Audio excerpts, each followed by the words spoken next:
한 주간의 외교, 통일, 안보, 국방, 그리고 국제정치 이슈까지 모두 살펴보는 시간입니다. 오늘도 어김없이 코리아연구원 김창수 원장님 나오셨습니다. 어서 오세요. 네, 안녕하세요. 네, 일이 많습니다. 그죠? 한국 사회는 정말 끝없는 이슈들, 정말 정신이 없습니다. 오늘도 살펴볼 이슈들이 굉장히 많은데요. 오늘도 어김없이 이혜영 한신대 국제관계학부 교수님 전화로 연결이 돼 있습니다. 교수님 나와 계신가요? 안녕하세요. 네. 오늘도 전화로, 다음 주엔 저희가 스튜디오로 모셔가지고 한번 얘기를 들을 수 있을 것 같아요. 그죠? 예. 김창수 원장님 유럽 출장 가신대요. 완전 부러워. 이 복잡한 서울을 떠나서 어디로 가시는 겁니까?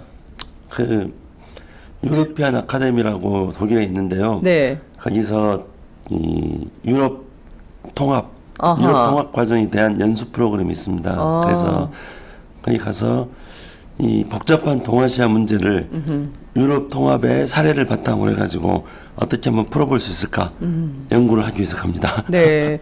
남북관계 이 복잡한 함수를 유럽 통합은 어떻게 했을까를 보고 공부해서 오시겠다 이런 건데요. 왜 이렇게 상태가 안 좋으세요? 목소리가 감기 걸리셨나 봐. 아니요, 감기는 안 걸렸는데 역류성 식도염이 있어가지고요. 항상 이렇게 위액이에서 목소리가 그래서 안 좋습니다. 근데 게다가 또 어젯밤에 또 뭐 큰 대형 사고를 또 쳤고요. 네? 무슨 사고요? 대형 사고. 무슨 사고? 아니, 제가 굉장히 잘 아시는 어떤 교수님이 어제 한겨레 신문에 굉장히 강한 칼럼을 하나 썼어요. 그래서 우리나라에 종편에 출연하는 많은 출연자들 상대로 해가지고 이 사람들이 전부 안보 날라리다. 안보 날라리. 그렇게 하는 글을 쓰셔가지고 어제 이제 약간 좀 사람을 사이에서 회자가 됐습니다. 그래서 제가 그분이 자기가 이제 글을 그렇게 세게 써놓고 이 뒷수습을 어떻게 할 것인가 대책을 마련하자. 대책회의. 네, 그래가지고 이제 또 대책회의를 했습니다. 그렇군요. 밤늦도록 대책회의 하시느라고 피곤하셔가지고 목소리가 많이 잠겨 있는 상태입니다. 김창수 원장님 목소리만 잠겨 있는 게 아니라 지금 한반도 정세가 잠기게 생겼어요. 북한이 4차 핵실험에 이어서 미사일 발사를 앞두고 있습니다. 본인들 주장으로는 지구 관측 위성 광명성을 발사한다 이런 주장을 하고 있습니다. 국제기구에 이미 통보를 했는데요. 아니다. 이것은 위성 발사가 아니라 미사일 발사고 이게 굉장히 심각한 거다. 그래서 일본, 우리 정부 지금 뭐 난리가 난 상태입니다. 그야말로 동북아 정세가 또다시 긴장고조 국면으로 가는 상황인데요. 이 문제를 조금 짚어봐야 될 것 같습니다. 우선 북한의 위성 발사에 대해서 김창수 원장님은 어떻게 진단하십니까? 북한의 위성 발사나 또는 핵 개발이나 이게 다 그 자체적으로 가지고 있는 양면성을 북한이 정치적으로 활용하고 있다 이런 측면이 있습니다. 예를 들어서 핵 같은 경우도 핵의 평화적 이용이라는 측면과 그다음에 이것을 무기화시킨다는 측면 이렇게 해서 양면성이 있지 않습니까? 그래서 북한은 처음에는 당연히 핵의 평화적 이용이라는 그런 측면에서 북한 핵 개발을 시도했다고 대외적으로 말해왔죠. 그러나 이제 그것이 결국은 북한이 핵무기를 가지는 방향으로 발전해 오지 않았습니까? 그래서 북한 스스로 핵 보유 국가다 이렇게 말을 하고 있습니다. 위성도 마찬가지입니다. 그 위성 자체로는 북한이 늘 말하듯이 주권 국가로서의 북한의 권리일 수 있습니다.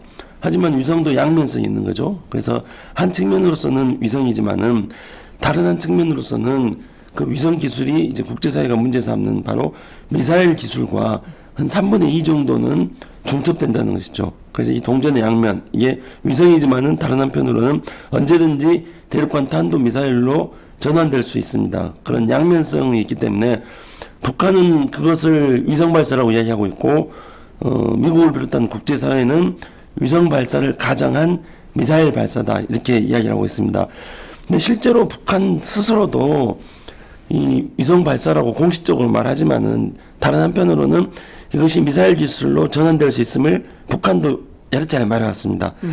그러니까 북한이 최초로 미사일을 발사한 거는 인공위성이라고 북한 말합니다. 98년 8월 달입니다. 근데 98년 8월 달에 북한은 이제 광명성 1호다 이렇게 얘기했는데요.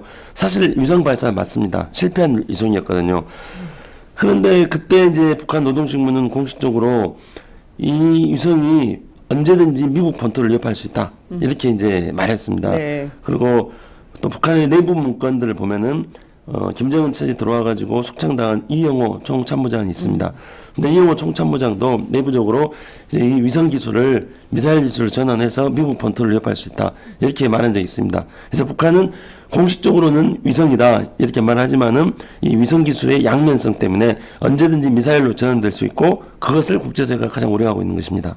그렇군요. 교수님 어떻게 보십니까? 글쎄요, 뭐 기술 기반이 낮기 때문에 네. 위성, ICBM 이거는 이제 실과 바늘의 관계다. 핵탄 실험할 때 이미 우리도 다 이야기했지 않습니까? 네. 이제 실과 바늘의 관계이기 때문에 네. 이거를 이제 탄두 실험을 했기 때문에 이게 수폭이든 원폭이든 탄두 실험 이후에는 탄두를 실어할 몸통 이 얼마든지 예상되었던 거고 그 자체 뭐 이상한 것도 아닙니다. 그런데 기술 기반이 낮기 때문에 이게 어떻게 보면은 이 길로 가면은 ICBM 저 길로 가면은 인공위성 네. 이라고 이야기할 수 있는 건데 결국은 그거죠. 정치적인 그 의지, 정치적인 판단. 이제 미국은 이걸 이제 ICBM으로 봐야 될 정치적인 근거들, 이유들이 있는 거죠. 왜냐하니까 그걸 통해 가지고 이제 북한을 압박하고 동시에 중국과 북한을 분리시키는 네. 전략적 이익을 추구할 게 뭐 자명한 거고, 반면에 북한은 자기의 의도를 드러내야 될 아무런 이유도 없는 거죠. 단지 이게 이제 우리 사드로 이어지면 중국은 움직일 수 있는 여지가 거의 없죠. 이제 뭐 같이 가야죠, 북한하고. 이런 서로의 어떤 전략적 판단 속에서 북한하고 미국이 여전히 게임을 하고 있는, 그 과정에서 역시 신난 건 일본 아닌가. 왜냐하니까 이 ICBM인지 위성인지 알 수 없는 이 네. 발사체가 자신들의 영토를 통과하면 격추시키라고 이제 지시를 했지 않습니까? 그렇습니다. 예. 이게 인공위성인데도 예를 들어 격추시켰다 하면 이제 북한에서 당연히 엄청나게 반발할 거고, 당연히 ICBM이니까 쏘았다는 거고, 맞을지 안 맞을지 아무도 모르죠, 현재로서는. 네. 이 정치적인 결국 게임을 하고 있는 이 상황 속에서 괜히 우리만 고달프게 생긴, 특히 이제 뭐 사드가 이제 거의 사실은 기정사실화되고 있지 않습니까? 네. 그렇게 될 경우에 이제 뭐 중국의 선택지는 이미 또 정해져 있는 거고, 그렇게 될 경우에 이제 러시아, 중국, 북한이라고 하는 쪽에 북방의 그 삼각, 네. 이 더욱 더 긴밀히 네. 상호 협력할 수밖에 없는 조건으로 밀려가는 거죠, 자꾸 상황이. 그런 점에서 보면 우리 입장에서 보면 좀 안타깝기 그지없는 좀 유감스러운 그런 사태 전개 아니냐, 이런 판단이 드네요. 네. 중요한 것은 그것이 위성인지 어쨌든 ICBM인지 그거는 뭐 정치적인 노선에 따라 달라지겠지만, 만약에 예컨대 위성일 경우에도 영공을 지나갈 경우에 폭발을 한다면 그 다음에 그 후폭풍은 감당할 수 없는 수준으로 발전할 가능성이 있다, 이런 우려 말씀을 주셨습니다. 결국에는 이제 정치적으로 해결해야 되는 문제, 그리고 이렇게 계속 가다 보면 북중러 한미일 이렇게 어쨌든 대립각이 더 분명하게 될 것이다. 결국 이게 냉전 시대 수준으로 다시 돌아가는 거 아닌가라는 우려와 걱정도 좀 생기는데요. 하나하나 좀 짚어보도록 하죠. 우선 교수님, 이게 지금 여러 언론 매체들에서 이 미사일 발사 예상도가 그림으로 나와 있습니다. 저희는 지금 이게 연합뉴스에 나와 있는 그림인데요. 이렇게 보면 1단 분리, 또 뭐 동창리에서 발사된 게 1단 분리, 또 위성 덮개가 분리돼서 2단 분리, 3단 쭉 가는데, 일본을 지나갈 가능성도 있고, 아니면 이것이 결국에는 이제 필리핀 쪽에 가는 것이다. 뭐 한국의 경우에는 군산 어청도를 지나갈 가능성도 있다. 뭐 여러 가지 이제 관측이 엇갈리고 있는 상황인데요. 실제로 어떻게 될 거라고 좀 보세요? 이건 뭐 자명한 거는 이번에 발사체에 네. 탄두에 뭐 핵을 넣는 이거는 있을 수 없는 건 당연히. 네. 근데 이제 그거는 이제 올려 쌓아 봐야 네. 여기 그 위성은 재진입을 하지 않는 거 아닙니까? 그렇죠. 그래 위성이. 예. 바깥에 그냥 있으면 위성인 거고 내려오면 ICBM 실험을 한 거. 그렇죠. 판단이 되는 셈인데. 예. 뭐 북한이 저기 이 국제 해사기구나 이런 데 보내 문건들 보면은 네. 자신들이 어떤 위성 실험을 하는 거기 때문에 굳이 주변국을 자극할 수 있는 그런 그 항로나 항로를 채택할 안면 이유도 없다 봐요. 일단 네. 여기권 밖에서 그게 펼쳐져서 인공위성으로 작동하는지 네. 그걸 보면 될 것 같고요. 네. 그렇지만 네. 그 과정에서 이제 이 매번 실험할 때마다 이 발사체의 규격이나 이런 것들이 달라지는 거 아닙니까? 네. 때문에 길이나 크기 네. 이런 것 단두를 실을 만큼의 그 정도 되는지를 아마 북한 미리 체크하겠죠. 그건 뭐 당연한 거고. 네. 이 역시 마찬가지 미국도 예. 일본도 역시 똑같은 과정들을 지켜보면서 어떤 시그널을 보냈는지 정치적으로 아마 해석을 할 겁니다. 네. 이게 이제 대기권에 있을지 아니면 실패를 할지도 네. 성공 가능성이 100%는 아니거든요. 반도 안 될. 어떤 분들은 전문가들은 한 3분의 1 정도의 가능성을 보던데. 네. 아, 성공 확률을요? 예, 성공 가능성을. 네, 네. 그만큼 실패 확률이 높죠. 실패 활용이 훨씬 더 높은 실험인데. 네. 그렇지만 여러 가지 미국도 이 부분은 진짜 전문가들 아닙니까? 그렇기 때문에 네. 크기, 그다음 발사체의 어떤 들어가는 연료들 네, 분리되는 그 각도들 이런 거 다 계산해서 판단을 할 겁니다. 네. 그렇지만 처음에 말씀드린 것처럼 제일 중요한 거는 북한이 어떤 정치적인 시그널을 보냈는데 이를 어떻게 해석하는지 어떻게 받아들이는지 네. 이건 핵심일 거라 봐요. 그렇군요. 김창수 원장님 어떻게 보세요? 지난주에 마침에 방송하기 전에 일본의 교토통신이 북한이 미사일 발사할 거다, 위성 발사할 거다, 그런 기사를 내보내가지고 그걸 가지고 우리가 토론하지 않았습니까? 예. 정확하게 그 예상이 적중하고 있습니다. 예, 근데 이제 그때 어떤 점이 있었냐면은 물론 네. 이제 그 당시에는 저는 북한이 양탄 일성, 원자탄과 수소탄을 만들고 그리고 위성을 발사하는 네. 이 양탄 일성을 통해 가지고 궁극적으로 이제 핵 개발의 삼위일체를 완성시키려고 하는 거다. 네. 그렇게 이야기했습니다만은 그때는 이제 교토통신에서 이야기할 때는 무수단, 그러니까 동해 발사장에서 네. 발사하는 걸로 예측을 했었습니다. 네, 네. 근데 동해 발사장은 그 궤도가 일본 영공을 지나가게 돼 있습니다. 그런데 그때 이제 제가 과연 북한이 동해 발사장에서 쏠 건가? 서해에서 동창리에서 그거를 업그레이드를 시켰기 때문에 거기서 네. 쏠 가능성이 있다. 그렇다. 근데 이번에 이제 나온 거는 바로 서해 발사장, 동창리에서 쏜다는 겁니다. 김창수 원장님은 정말 확실한 전문가세요. 거의 예측이 다 맞아 떨어져. 저희가 한 주를 먼저 가고 있습니다. 그러니까 요 팟짱을 꼭 챙겨서 들으셔야 외교안보의 달인이 될 수 있어요. 그죠? 감사합니다. 목소리가 안 좋아가지고 괜찮습니다. 목소리 안 좋은 거 괜찮습니다. 근데 이제 이 서해 동창리에서 발사를 할 경우에는 그 궤도 자체가 극궤도를 합니다. 그러니까 남북으로 이렇게 도는 거죠. 그래서 일본 영공으로 지나가지 않습니다.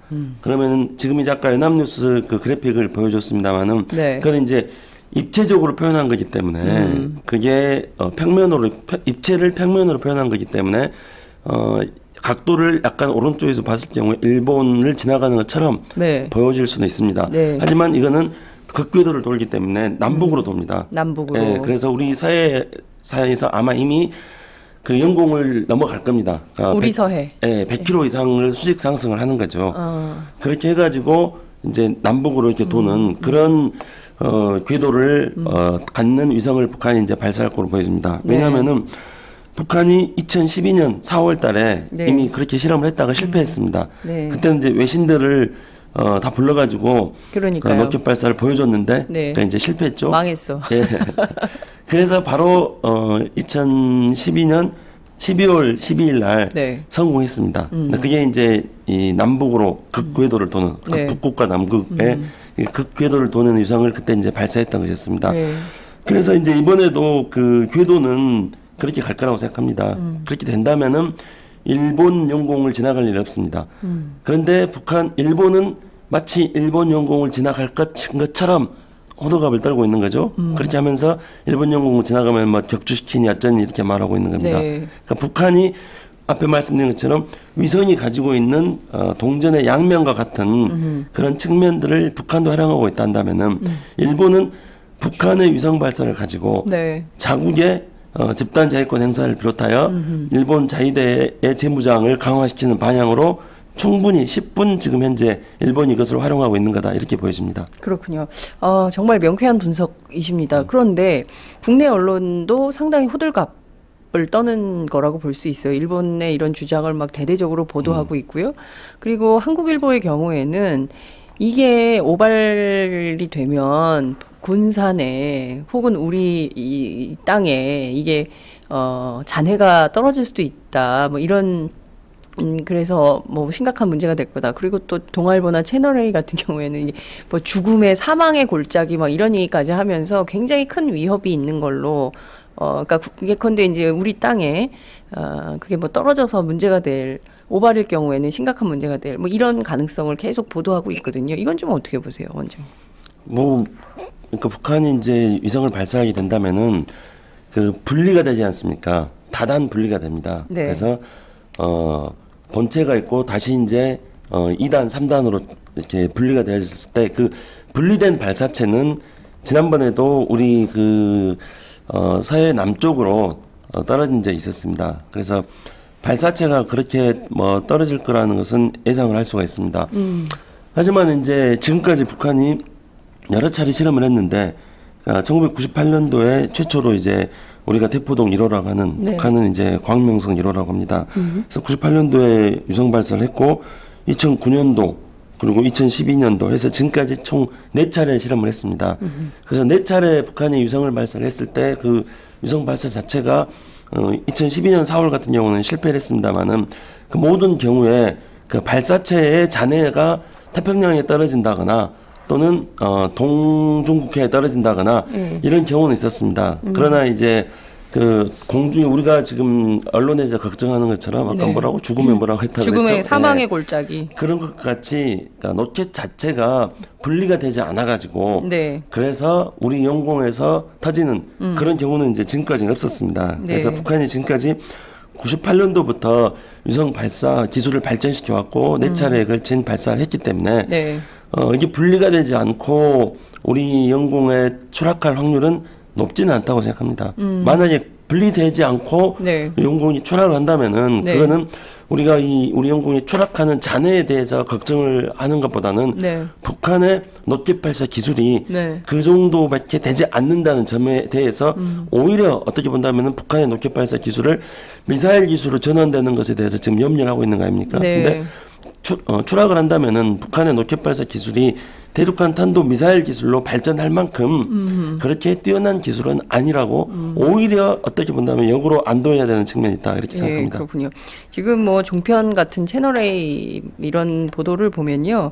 지금 당장 막 큰일 난 것처럼 보도를 하고 있습니다. 그리고 이제 미사일 발사가 사망의 골짜기로 가는 것이다라고 하는 것은 정부 핵심 관계자가 얘기해 준 거를 그랬습니까? 예, 옮겨서 보도를 한 상황이고요. 그래서 어제 한겨레 신문에 그런 글을 쓴 그런 발언한 사람들을 그 안보 날라리라고 그랬는데요. 안보 날라리. 정부 관계자도 안보 날라리가 정부에도 진출했네요.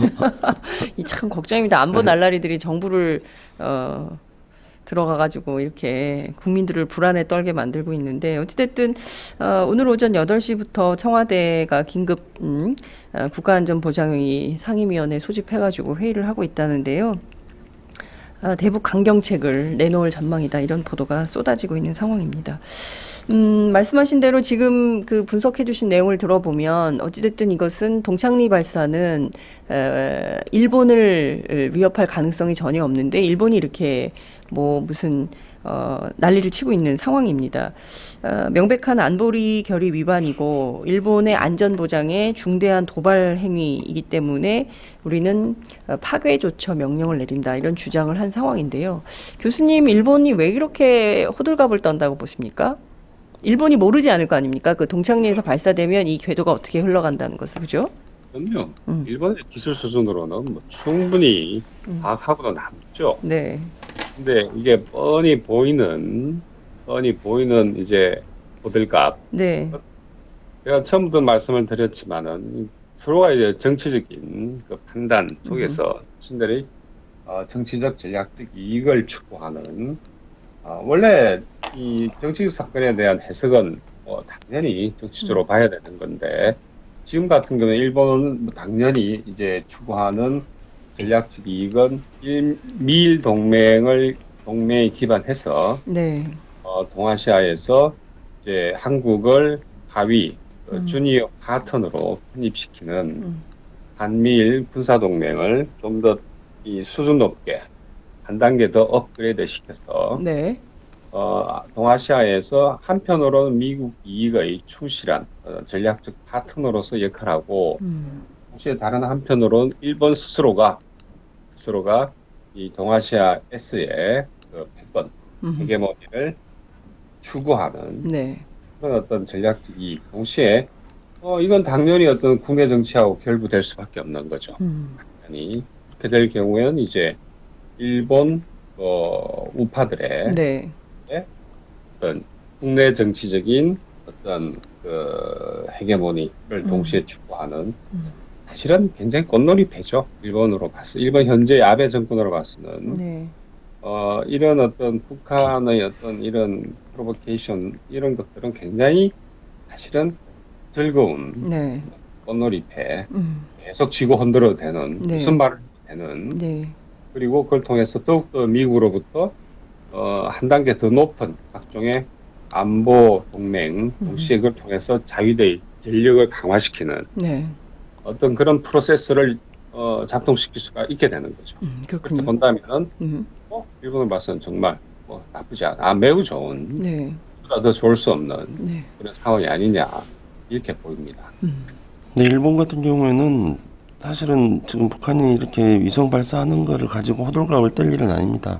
왜냐면은 일본이 정작 호들갑을 떨어야 될 북한의 위협적인 무기 체계는 네. 이미 북한이 다 갖추고 있습니다. 그러니까 북한이 이제 1998년도에 8월달에 이제 아까 말씀드렸던 우리는 이제 대포동 1호 미사일이다 네. 하는 걸 이제 발사했습니다. 북한은 그거를 광명성 1호라고 했고요. 네. 근데 분명히 이제 인공위성 실험이었습니다. 네. 미국도 인공위성 실험인데 실패했다 이렇게 이야기했습니다. 네. 근데 북한만 그걸 성공했다고 주장했죠. 북한은 그 광명성 1호라는 아주 작은 크기의 위성을 궤도에 올려놨고, 네. 그래서 그 위성이 궤도를 돌면서 그 김일성 장군의 노래를 계속 전파를 지금 쏘고 있다. 그렇게 북한이 주장을 하는데 네. 전 세계 어느 나라에서도 김일성의 노래를 들은 적이 없어요. 수신한 그런 나라가 없었습니다. 근데 이제 그때 일본이 충격에 빠진 건 사실이었죠. 왜냐면은 일본 영공을 지나갔기 때문에 이제 깜짝 놀랐습니다. 하지만 이제 제가 일본이 놀랄 북한의 위협적인 무기 체계는 따로 있다고 말씀드린 거는 북한은 1000여 기가 넘는 미사일을 가지고 있습니다. 그래서 그 중에 우리 이제 국방부가 파악한 거에 따르면은 사정거리 500km 이내 스커드 미사일이라고 하는데 사정거리 500km 이내의 스커드 미사일이 약 한 700기 정도 있다고 합니다.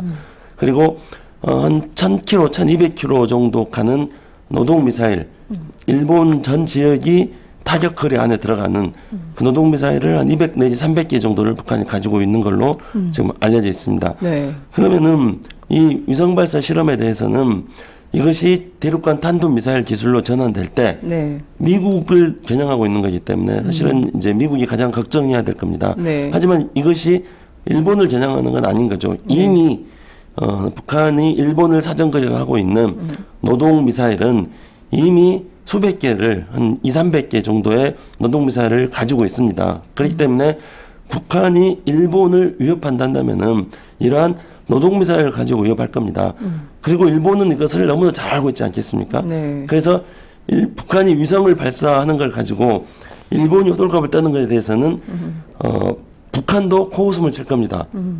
북한은 속으로 너희들을 위협할 수 있는 무기 체계는 다른 게 있어. 이렇게 지금 북한은 생각할 겁니다. 그리고 이영 교수님 말씀하신 것처럼 일본도 그 사실을 잘 알고 있는 거죠. 네. 자신들을 위협하는 무기 체계는 이 위성 발사, 대륙간 탄도 미사일로 전환될 수 있는 위성이 아니라 노동 미사일, 북한이 한 200~300개를 가지고 있는 이 노동 미사일이라는 것을 일본도 잘 알고 있는 거죠. 네. 그러나 북한의 위성 발사를 가지고 호들갑을 떠므로써 네. 일본 내부 사회를 보수화, 우경화시키면서 아베가 추진하고자 하는 이혜영 교수님 말씀하셨던 한미일 삼각관계 구축을 통해서 일본의 재무장화, 일본의 군국주의화 네. 이런 것들을 추구하는데 유리한 그런 정치적 환경을 만들기 위해서 네. 이렇게 호들갑을 떨고 있는 것입니다. 아, 그렇군요.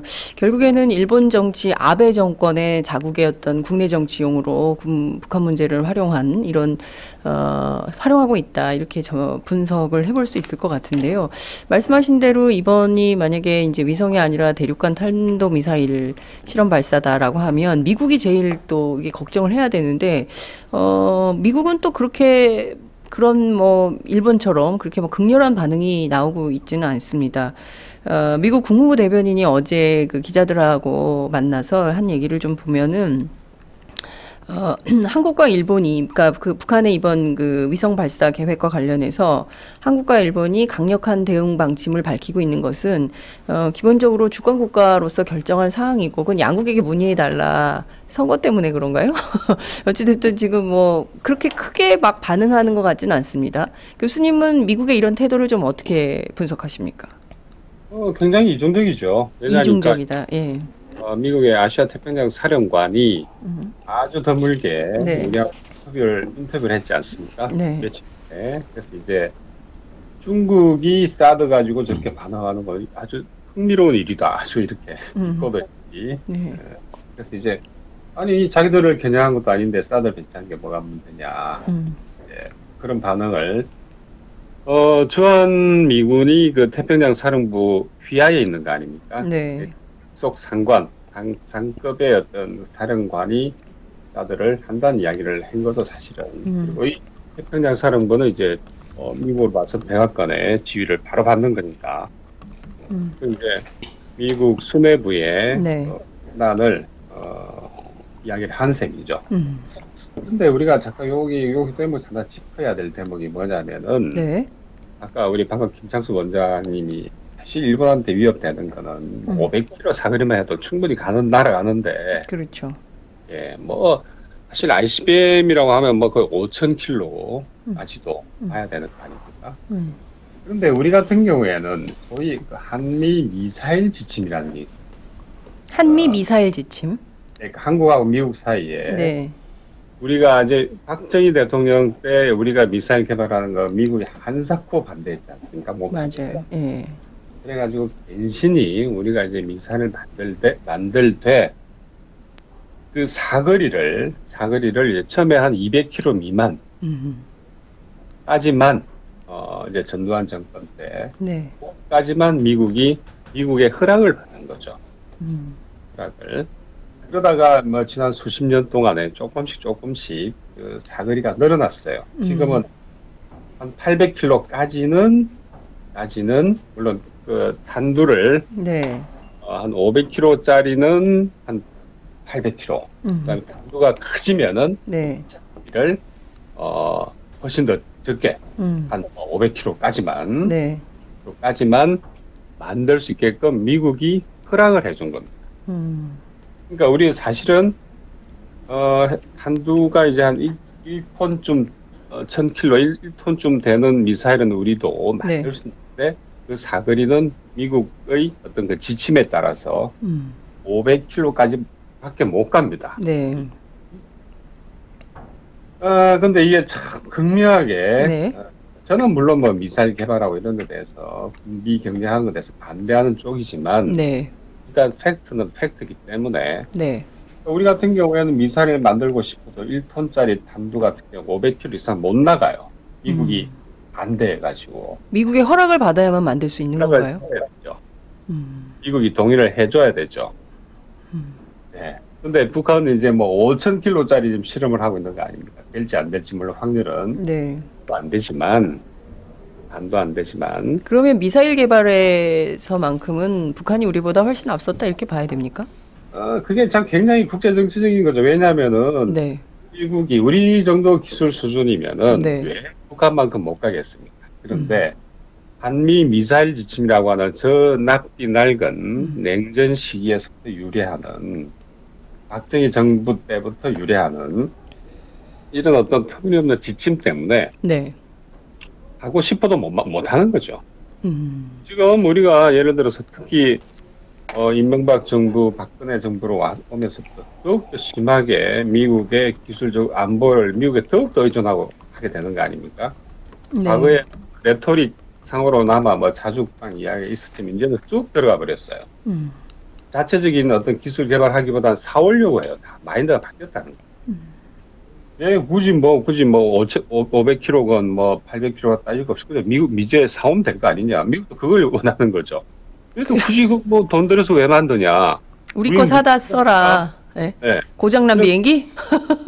한미 미사일 지침이라고는 터무니없는 네.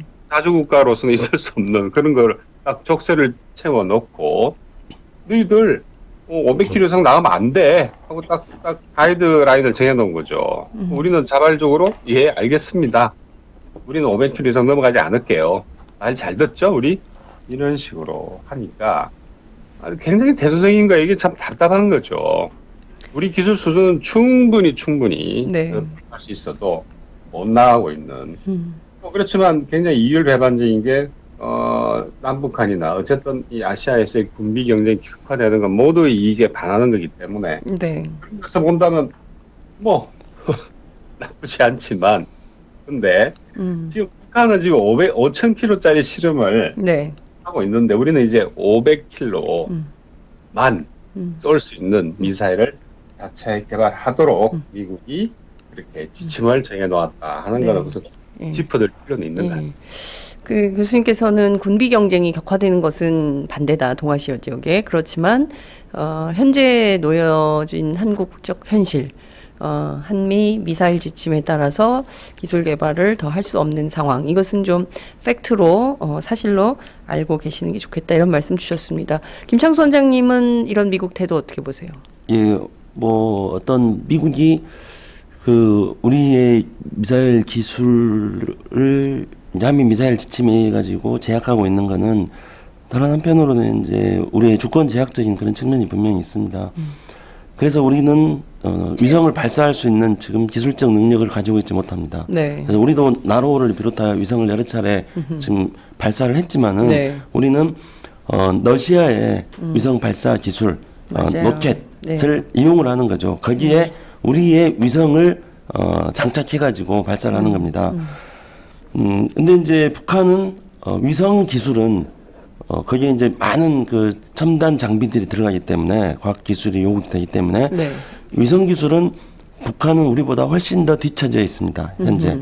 그래서 이번에 북한이 발사하려고 하는 위성도 굉장히 아주 그 초보적인 그런 위성일 거라고 보여집니다.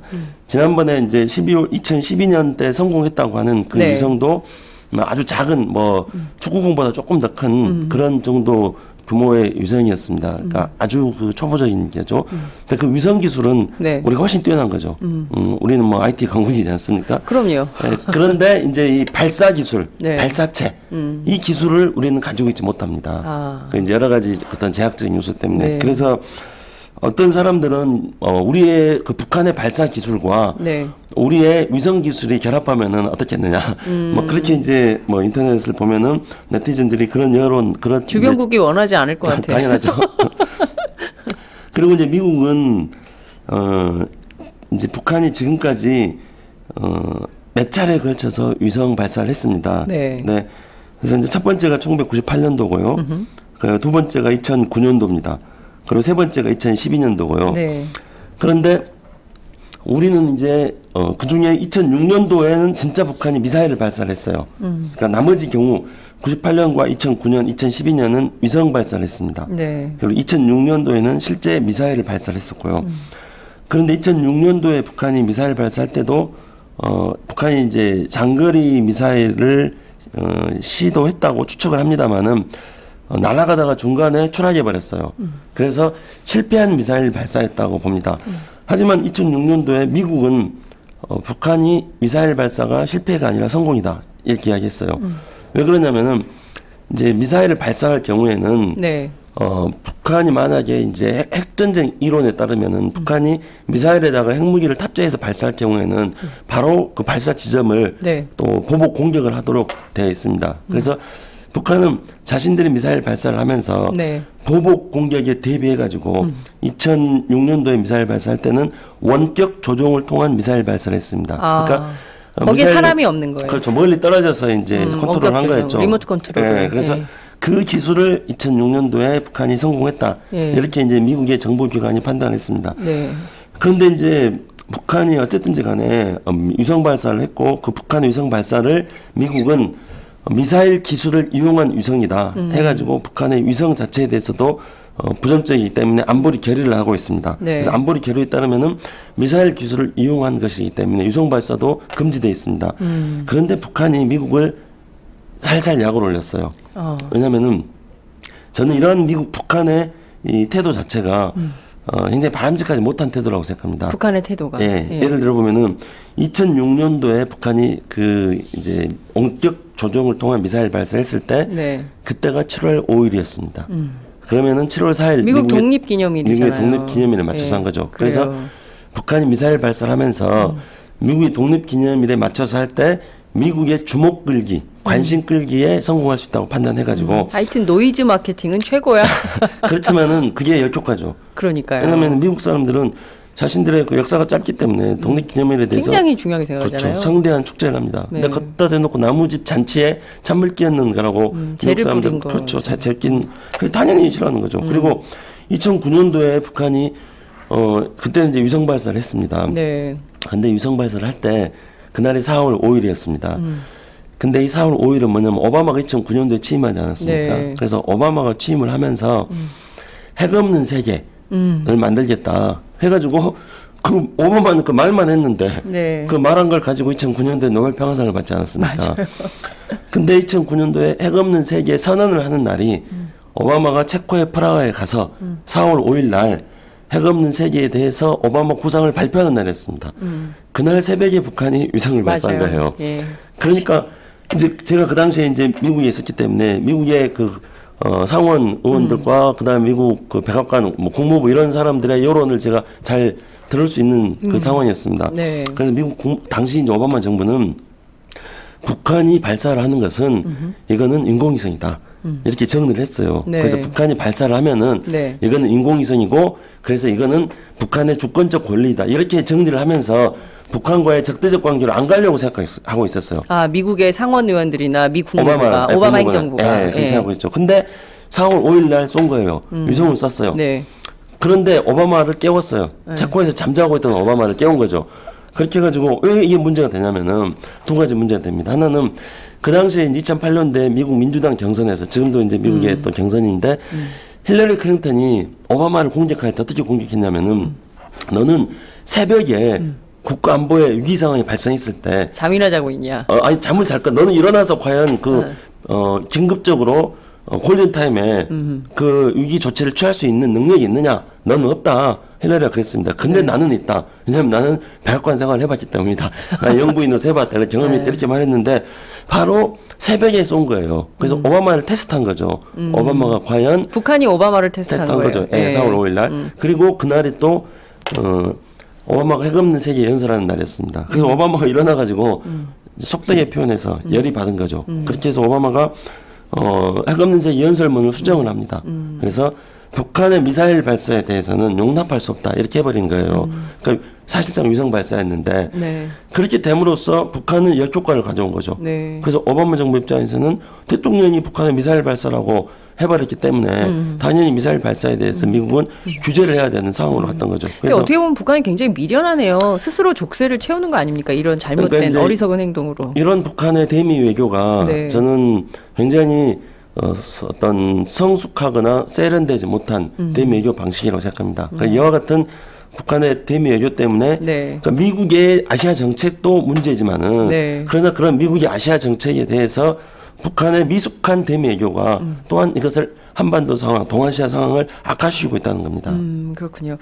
말씀하신 내용을 좀 들어보니까 이게 뭐 얽히고 설키고 꼬이고 막 그런 게 이제 국제 정치고 국제 관계고 동아시아 정세고 뭐 이런 것 같습니다. 지금 저희가 이제 그 북한 그리고 또 일본, 미국 살펴봤는데요. 중국이 이번에 뒤통수를 제대로 맞았어요.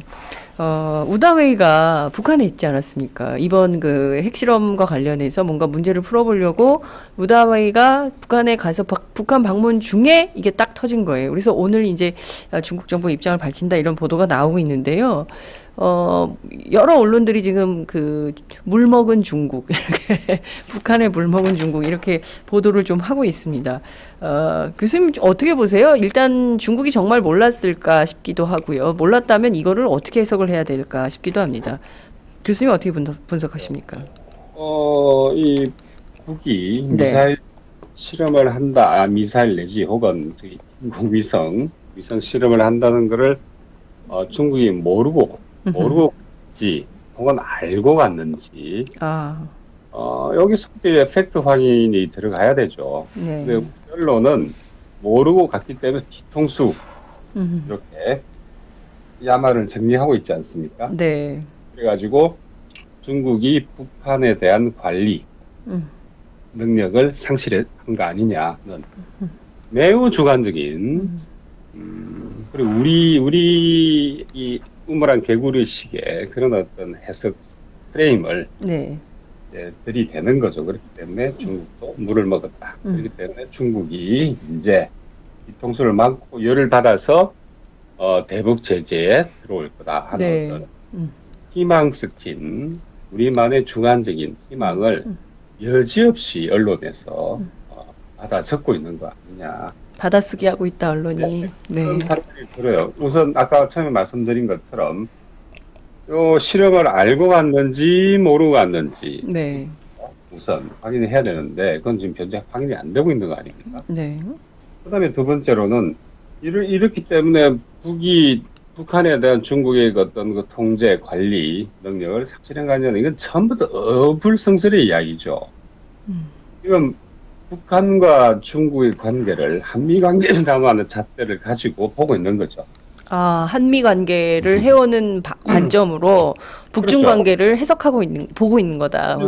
오래된 이 전문가 내지 언론들의 네. 오래된 습성이에요. 한미 관계를 보듯이 북중 관계를 보는 거. 네네. 이거는 이 중국과 미국 사이의 그 관계, 국제 관계의 어떤 특성들 이런 것들을 완전히 무시해버리는 거죠. 왜냐하니까 우리가 항상 미국한테 그렇게 했기 때문에 당연히 대국인 중국에 북한이 당연히 종속되는 건 당연하고 대국이 시키면 발을 걷는 것도 너무나 당연한 국제관계의 미덕인데 너희들은 왜 안 그러냐. 이런 거는 정말로 어이없는 우리만의 착각인 거고. 네. 저는 제가 보기에는 만일 중국이 필요 이상으로 북한을 압박하면 당연히 북한의 지도부는 러시아 쪽으로 갈 겁니다. 아주 오랫동안 그렇게 해왔잖아요. 아주 익숙한 뭐 양다리 줄타기 외교. 이건 모든 외교 줄타기예요. 실업도. 그걸 가지고 뭐 따라볼 필요가 없는 거죠. 그러니까 우리 지정학적인 특성 을 감안한다면 북이 그렇게 수십 년 동안 이렇게 해왔고 또 중국도 알고 러시아도 잘 알고 있는 사실이죠. 그래서 그때 이제 우리 쪽으로 이 북한이 예를 들어 러시아 쪽 기울면 그걸 통해서 러시아도 이익을 추구하는 거고 자기들 이익을. 네. 당연히 중국도 그렇게 하는 거죠. 그런데 그래서 제가 말씀드리고 싶은 건 이거를 자꾸 우리식으로 아전인수적으로 중국이 이제 실패했고 관리에 당연히 이제 북한 제재에 들어갈 거다 하는 우리만의 시각 근거 없는 그건 좀 이제 빨리 탈피를 해야 되는 거예요. 네, 관점의 전환이 우선 요구된다 이런 말씀을 주셨어요. 이게 보는 이 사태를 보는 프레임 자체가 객관적이지 않은 거죠. 그렇군요. 그러니까 늘 분석이 똑같아요. 그리고 이제 맞춰져 있어요. 북한 제재에 중국도 동참을 해야 되고 어떤 내용으로 할 건지 뭐 경제 관련해서 어떤 조치들을 취해야 되는 게 이미 그 답변서가 딱 나와 있는데 그대로 지금 안 하고 있으니까 이거 왜 안 하는 거지? 그리고 계속 이제 거기에 꿰맞추기를 하고 있는 이런 상황으로도 보입니다. 그럼에도 불구하고 중국 정부가 이런 성명은 발표를 했어요. 엄중한 우려를 표명하고 그리고 또 북한이 신중하게 행동하기 바란다 이런 당부도 했는데요. 김창수 원장님은 중국 어떻게 보십니까? 중국이 말은 이렇게 세게 할 수밖에 없습니다. 그러나 실제 행동은 말처럼 세게 하지는 못할 거라고 생각하고 그거는 이제 뭐 지난주에도 말씀드렸고 또 금방 이영 교수님도 북중 관계가 한미 관계하고 똑같은 게 아니다. 그렇게 이제 말씀하지 않으셨습니까? 근데 오다이가 가서 뭐 어떤 북한의 정책에 대해서 변화시킬 수 있을 거라고 생각하는 거는 정말 우리만의 프레임인 거죠. 그리고 이제 또 우리가 잘못된 판단을 하고 있는 게 있습니다. 네. 그러니까 작년에 북한이 그 당창건 기념식 때 위성 발사를 하려고 했는데 네. 유인산 북한 중국의 그 공산당 상무위원 서열 5위쯤 됩니다. 네. 유인산 상무위원이 가서 북한의 위성 발사를 막았다. 그래서 이번에도 중국이 북한을 어떻게 막을 수 있을 것이다. 이렇게 보는 건데 이게 잘못된 판단인 겁니다. 왜냐하면은 작년 10월 달에 노동당 창건 기념일 때 네. 북한이 위성을 쏴겠다고 말한 적이 없어요. 아, 그래요? 예. 그래서 북한이 위성을 쏘려고 했는데 유인산이 가서 그것을 중단시켰다. 이 가정 자체가 틀린 가정입니다. 그러니까 북한이 위성을 쏠 거라고 한 거는 북한이 말한 게 아니라 우리 국방부 장관이 그렇게 말했어요. 한민구 장관. 네. 네. 한민구 장관이 작년 5월인가 6월인가요. 북한이 10월달 당창건 행사를 전후로 해서 중대한 도발을 할 것이다. 이렇게 말을 했고 네. 그래서 이제 많은 그 전문가들이 북한이 10월달에 위성을 쏠 거다. 미사일을 쏠 거다. 이렇게 우리가 안보 날라리들이 분석하고 예측을 했던 거였죠. 네. 근데 그게 아니었어요. 북한은 네. 그렇게 말한 적이 없습니다. 북한은 이렇게 말했습니다. 6월 달인가요? 그러니까 평양에 무슨 뭐 위성 관련된 무슨 시설을 하나 만들었어요. 그래서 거기에 북한의 김정은이 거기를 갔습니다. 그때 그걸 보도를 하면서 노동신문에서 뭐 당 중앙이 결심하면은 막 상공위로 파란 상공위로 위성이 날아다니는 그럴 때가 올 것이다. 뭐 이렇게 말했어요. 그러니까 그거는 위성 관련된 무슨 그 시설을 평양에 만들면서 김정일이 갔으니까 네. 그냥 그렇게 한 거예요. 당 중앙이 결심하면은 위성이 뭐 상공을 날아다닐 뭐 그럴 때가 올 거다 이런. 거기는 비슷해요. 그런 것도 있잖아요. 구호가 당이 결심하면 우리는 간다 뭐 이런 거. 예. 근데 거기서 말하는 이제 당 중앙이라는 게 북한의 이제 김정은을 예. 말하는 거죠. 그리고 이제 근데 남한에서 또 국제 여론에서 계속 북한이 당창건 기념일에 맞춰가지고 위성을 쏠 거다 하니까 북한이 또 한마디 자기 해줍니다. 당 중앙이 결심하면은 언제든지 위성이 상공을 날아다닐 것이다. 그렇게 말하니까 또 북한이 10월 10일 날 인공위성을 쏜다. 예. 이렇게 또 그것이 맞다. 이렇게 또 분석을 한 거예요. 예. 근데 북한은 정작 10월 10일 날 위성을 쏠 거다 말한 적도 없고 그런 준비를 하고 있는 움직임이 포착된 적도 없습니다.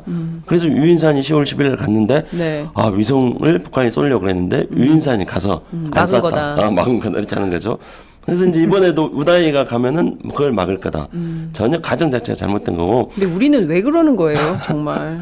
그러니까 그거는 정확하게 분석도 안 이혜영 하고. 교수님이 말씀하신 것처럼 한미 관계하고 네. 동일한 관계로 북중 관계를 생각하나 보다. 저는 이제 이렇게 생각할 수밖에 없는 잘못된 거죠. 프레임을 계속 들이대니까 국민들이 오판할 수밖에 없는 거 아닙니까? 그렇죠. 그러니까 정확한 판단을 할 수 있도록 북한이 가지고 있는 문제가 뭔지 정확하게 봐야 되잖아요. 그렇죠. 근데 그게 아니라 자꾸 우리 생각으로 보는 거예요. 쟤네도 네. 저렇겠지 이렇게. 그래서 그죠? 이제 그거에 대해서 예전에 이영희 교수님, 돌아가신 이영희 교수님께서 그런 말씀을 하신 적이 있습니다. 그러니까 그 이영희 교수님께서 북한이 줄타기 외교다고 하지 않으셨습니까? 외교의 본질이 줄타기다 이렇게도 말씀하셨는데 60년대에 북한의 이른바 그 등거리 외교, 그러니까 중국과 소련 사이에서 중소 분쟁 과정 속에서 북한이 줄타기 외교를 했던 거였죠. 등거리 외교를 했습니다.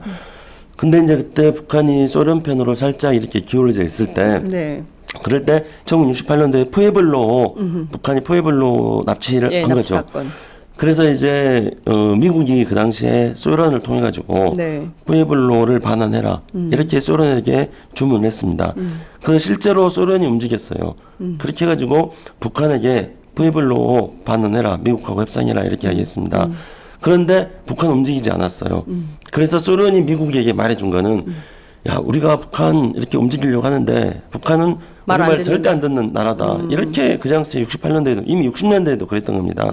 이경희 교수님이 그 사실에 대해서 공개를 한 적이 있었습니다. 근데 이미 우리는 그러니까 60년대부터 북한의 외교가 어떤 방식으로 작동되고 있는지 알 수 있다는 겁니다. 네. 그럼에도 불구하고 여전히 중국이 개입을 하면은 다 되는 것처럼 그렇게 말하고 있고 안 되니까 중국이 안 해서 그런 거라고 중국 책임론을 또 계속 부각시키고 있는 거죠.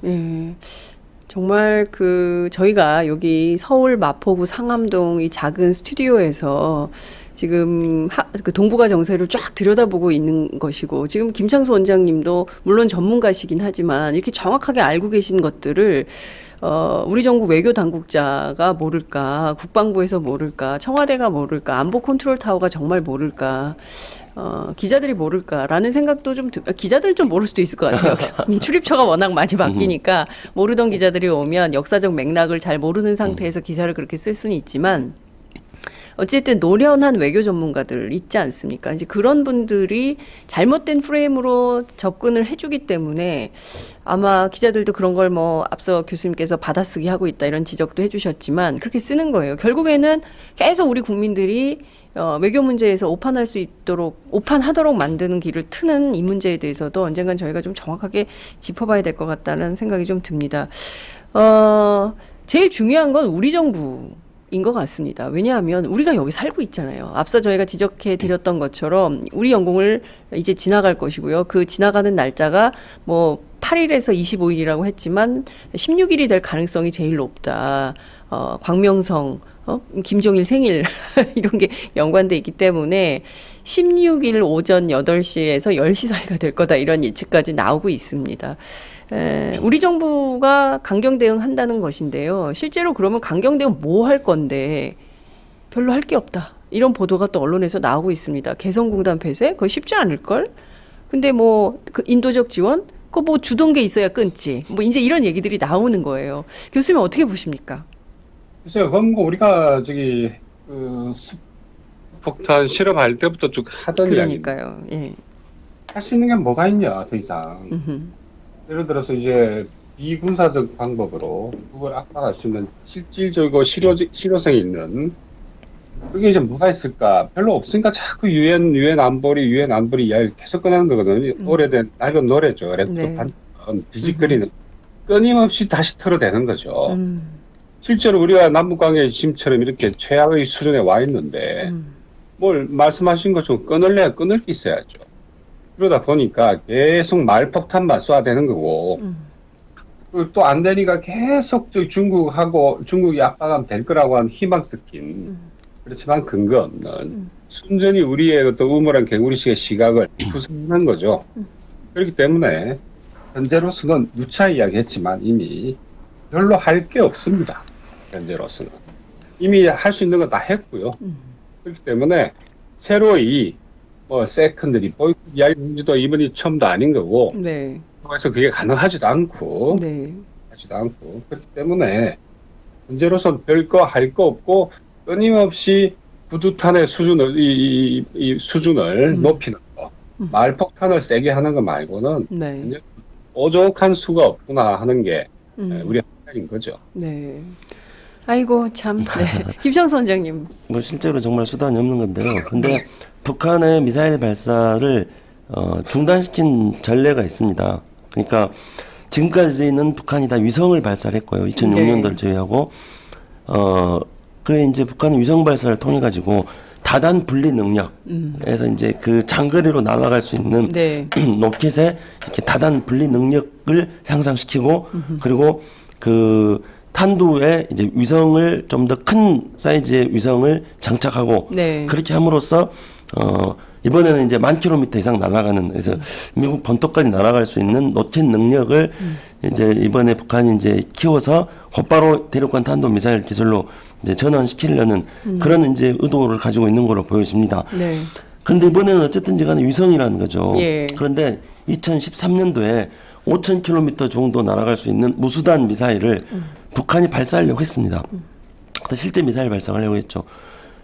근데 그때 존 케리 미 국무장관이 한국을 방문해가지고 4월 12일 날 북한과 양자 네. 다자 회담할 수 있다. 그러니까요. 이렇게 말을 함으로써 북한이 무수단 미사일 발사를 일보 직전에서 중단한 적이 있었습니다. 그렇죠. 그 사례를 우리가 한번 참고를 해야 되고요. 네. 그 다음에 98년도에 북한이 첫 번째로 위성 발사했을 때, 네. 그래서 우리가 그걸 이제 대포동 1호 미사일이라고 했을 때 미국이 어떻게 했느냐는 점입니다.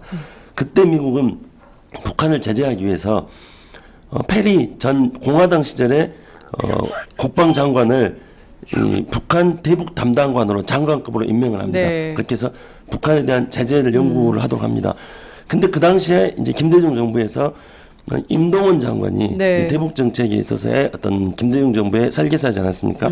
임동원 장관이 계속 아주 자주 빈번하게 미국을 갑니다. 네. 그렇게 해서 페리를 만나는 거죠. 네. 그렇게 해가지고 페리 보고서를 만들게 하는데 그거는 이제 북한과의 일종의 그 포용 정책을 강화하는 네. 그런 정책을 만듭니다. 네. 한국 정부의 외교 능력으로 미국의 정책을 이렇게 만들었던 거였죠. 네. 그렇게 하고 미국이 북한하고 미사일 협상을 합니다. 자카르타에서 몇 차례에 걸친 미사일 협상을 해서 북한이 미사일을 통해 가지고 중동에 미사일을 수출을 하기 때문에 네. 미국은 그것을 염려를 합니다. 이스라엘도 걱정하지 않겠습니까? 네. 그래서 미사일 수출을 중단하는 대가로 이제 미국이 북한에 대해서 여러 가지 현물 지원을 하는 대략 뭐 10억 달러 정도의 현물 지원을 하는 걸로 약속을 합니다. 그렇게 해서 2000년 10월 달에 이제 2000년도에 남북 정상회담 이후에 2000년 네. 10월 달에 당시에 울브라이트 미 국무장관이 예. 평양을 방문합니다. 그래서 이제 북한이 그 무슨 대규모 그 카드 섹션 같은 걸 하지 않습니까? 거기에 김정일이 울브라이트랑 같이 네. 그 카드 섹션 맞아요. 공연을 합니다. 예. 아리랑이라고 하죠. 예, 예. 공연을 보는데 그때 카드 섹션에서 미사일 발사 장면이 나와요.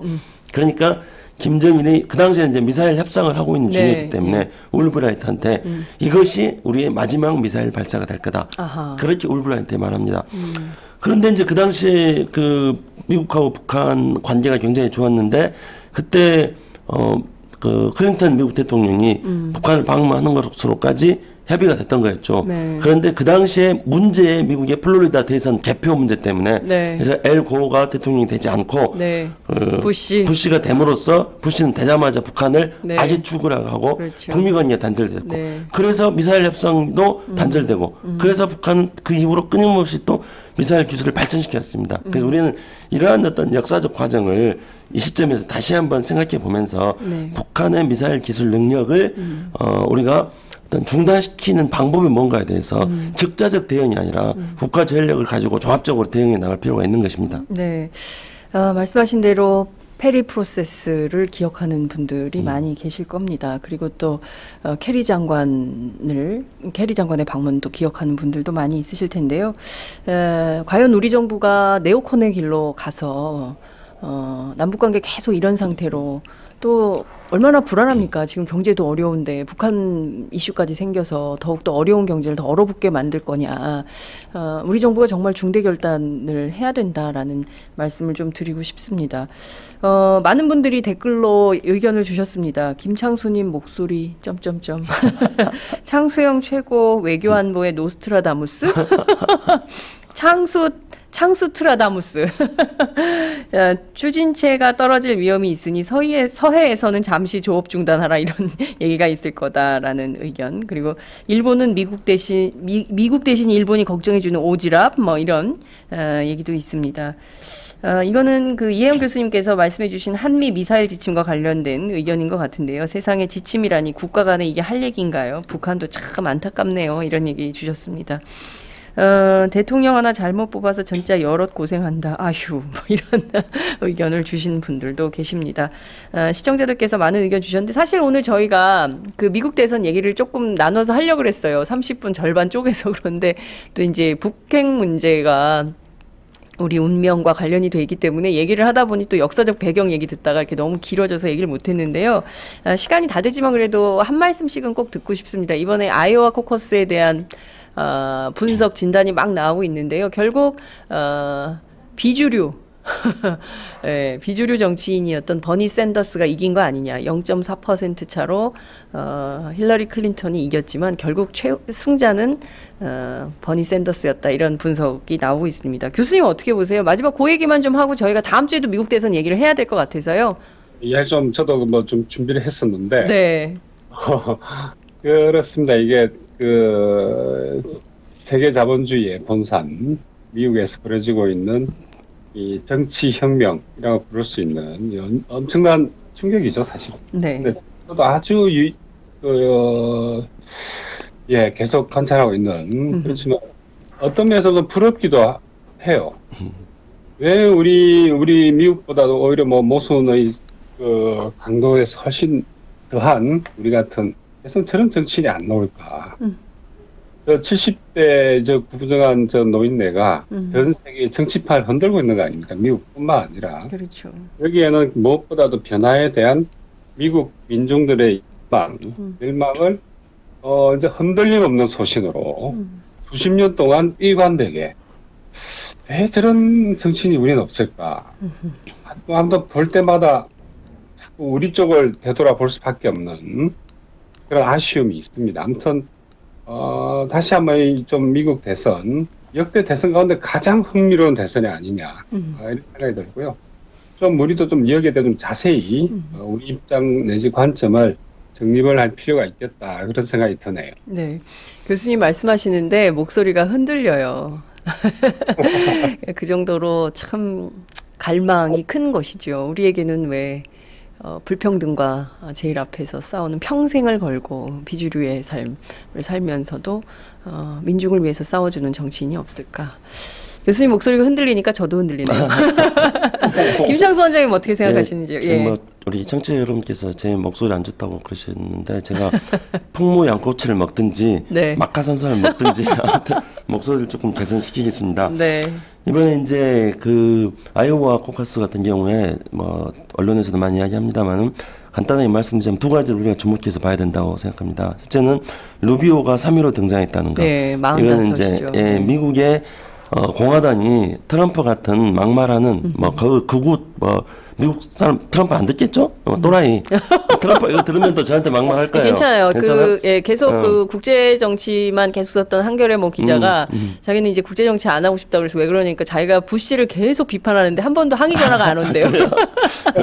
트럼프, 그러니까 미국 공화당의 본류는 트럼프 같은 또라이를 어떤 대통령으로 만들 수 없다. 그렇기 때문에 이제 루비오가 이번에 부각한 걸 앞으로 우리가 주목해서 봐야 되고요. 네. 그다음에 이제 민주당에서는 그러니까 굉장히 재밌는 게 그 뉴욕타임즈 칼럼니스트인 폴 그루그만은 이제 힐러리 클린턴을 지지하고 네. 클린턴 때 이제 노동부 장관이었던 라이사 같은 경우에는 이제 지금 그 샌더스를 지금 지지하고 있는데 네. 샌더스를 지지하면서 샌더스가 안 된다는 것에 대해서 반박하는 글을 썼어요. 그래서 제가 그거를 잠깐 한번 두 개만 좀 네. 말씀 들어보면 우리가 참고할 수 있을 것 같아서요. 네. 이제 샌더스를 비판하면서 본선 경쟁력이 없다 이렇게 얘기했는데 근데 정작 그 어떤 공화당 사람들하고도 샌더스하고 1대1로 붙여본다 하더라도 샌더스가 이기는 걸로 나옵니다. 그래서 본선 경쟁력이 있다는 거고 두 번째는 이제 샌더스가 되면은 그 샌더스 이상은 미국의 국회 상원이든 하원이든 미국의 의회 상황이 여소야대이기 때문에 네. 샌더스 이상은 실현될 수 없다 이렇게 말했어요. 근데 이거에 대해서 어떻게 네. 반박을 했냐면은 샌더스가 라이스가 반박한 거예요. 예. 샌더스가 실제로 여소야대 상황인데 그럼 이 여소야대 상황은 누구나 마찬가지다. 힐러리 클린턴에도 마찬가지다. 그러네요, 진짜. 그렇죠.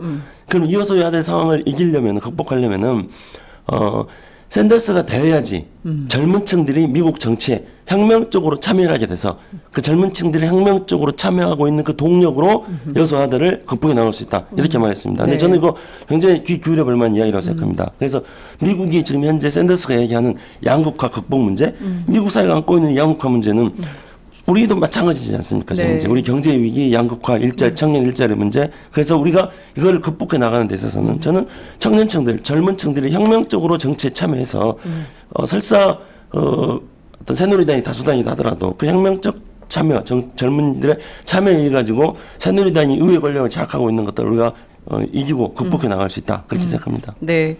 다음이 뉴햄프셔 프라이머리입니다.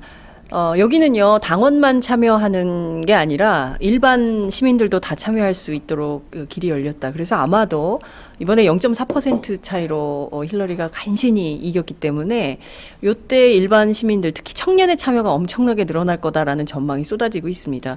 그래서 확 바꿔버린 그런 역사의 반전을 만들 것이다. 미국이 이제 이런 얘기가 나오고 있습니다. 우리도 이제 총선 70일 이 안 남았습니다. 오늘 69일로 카운트되는 걸로 알고 있는데요. 앞서 말씀해 주신 대로 청년 문제 심각합니다. 장하성 교수님이 청년들이 세상을 뒤집어 엎어야 된다 이런 얘기를 하고 있습니다. 이번 총선 우리도 녹록히 볼 문제 아니고요. 굉장히 위험한 일들이 국정교과서보다 10배 무서운 게 온다는 진단이 있지 않습니까? 잘 주목해서 봐야 될 것 같습니다. 다음 주, 다다음 주 김창수 원장님 출장 가셔서 이 빈자리를 다음 주에는 이혜영 교수님이 드디어 스튜디오에 나와서 해주실 것 같고요. 2주 동안 잘 다녀오시기 바라고요. 오늘 방송 여기서 마무리하도록 하겠습니다. 고맙습니다. 네, 감사합니다. 고맙습니다.